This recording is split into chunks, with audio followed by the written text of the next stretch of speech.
ಬಹಳ ಮಂದಿ ಟೀಕಾ ಟಿಪ್ಪಣಿನೂ ಮಾಡಬಹುದು. ಕಮ್ಯುನಿಸ್ಟರು ಮತ್ತು ನಮ್ಮಂತ ಬಟ್ಟೆ ಹಾಕೊಂಡಂತ ಬಸವ ತಾಲಿಬಾನಿಗಳು ಟೀಕಾ ಮಾಡಬಹುದು ನಿಮ್ಮ ಮ್ಯಾಗ. ಯಾಕಂತಂದ್ರ ಅವ್ರ ಹಿಂದಕ್ಕೆ ಬೇರೆ ಬೇರೆ ಸಂಪ್ರದಾಯಗಳ ಮ್ಯಾಗ ಸಿಕ್ಕಾಪಟ್ಟೆ ಟೀಕಾ ಮಾಡ್ಯಾರ. ನಿಮ್ಮ ಮ್ಯಾಗೂ ಟೀಕಾ ಮಾಡಬಹುದು ಅವರು. ಆಗಲೇ ಹೇಳಿದ್ರಲ್ಲ ಅಜ್ಜವರು, ಬಡಗಿ ಹಿಡ್ಕೊಂಡು ಯಾಕೆ ಅಡ್ಡಾಡ್ತೀರಿ, ಮತ್ತೇನು ಅರ್ಧೆ ತಾಟ್ ಹಿಡ್ಕೊಂಡು ಅಡ್ಡಾಡೋದ ಇವ್ರಿಗೆ?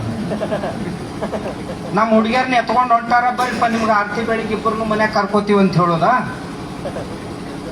ಹಿಡ್ಕೊಂಡು ಬರ್ಬೇಕಪ್ಪ, ಹಿಡ್ಕೊಂಡು ಬಂದು ತಿಳಿಸಿ ಹೇಳ್ಬೇಕು ಅವ್ರಿಗೆ. ತಿಳಿಸಿ ಹೇಳಲಿಕ್ಕೆ ತಿಳಿಲಿಲ್ಲ ಅಂದ್ರೆ ತಿಳಿ ಭಾಷಾದಾಗ ಹೇಳ್ಬೇಕು. ತಿಳಿ ಭಾಷಾ ಅಂದ್ರೆ ತಿಳಿತಿಲ್ಲ. ನಾ ಹೇಳಿನಲ್ಲ ಮೊನ್ನೆ, ಆ ಭಾಷಾ ಬೇಗ ತಿಳಿತಾವ್ರಿ. ಮೊದಲೆಲ್ಲ ರಗಡ್ ಸಾರಿ ಹೇಳಿದ್ದೆ, ಬೇಗ ತಿಳಿಲಿಲ್ಲ ಅವ್ರು. ಈಗ ಶೀತು ಅಂತ ಓಣ್ಯಾಗ ಉಗಳಾಕ್ ಹತ್ಯಾರ.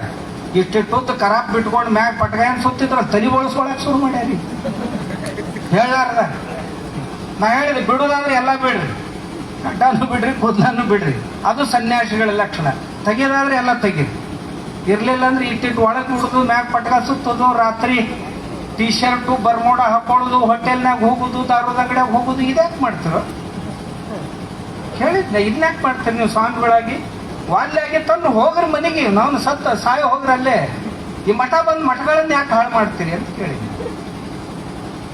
ತಿಳಿತಾವ್ರಿಗೆ ಆ ಭಾಷೆ. ಇನ್ನು ಮುಂದೆ ಹಂಗೆ ಮಾಡಕ್ ಬರುದಿಲ್ಲ ಅಂದ್ರೆ, ಯಾಕಂದ್ರೆ ಊರಾನವರು ಕೇಳಕ್ ಶುರು ಮಾಡಿದ್ರು.